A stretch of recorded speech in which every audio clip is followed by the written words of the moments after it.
main, eh bien, c'est tout un univers qui s'ouvre. Quand on travaille dans l'atelier, il y a le toucher, il y a l'odeur, il y a une richesse.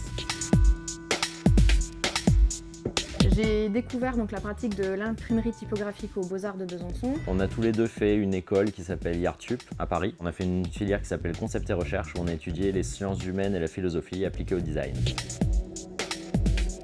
On a créé ce studio parce qu'on avait envie d'avoir la possibilité de donner du sens à ce qu'on allait faire, à ce qu'on allait produire en tant que communicant. Et on est dans des métiers où on met en forme des messages. Ça peut être des messages informatifs, ça peut être des messages émotionnels, ça peut être des messages pédagogiques.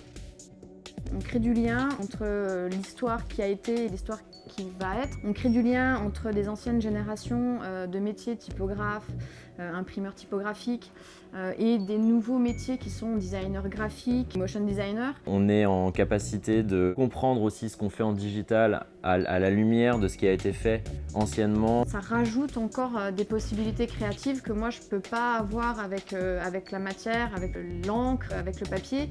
J'ai des contraintes. Mais ces contraintes finalement m'obligent à repenser la façon de concevoir les objets. C'est la beauté de la création, c'est qu'en fait dans un monde fini, on arrive à faire de l'infini. C'est ça, avec 7 notes en musique, on peut faire une infinité de morceaux.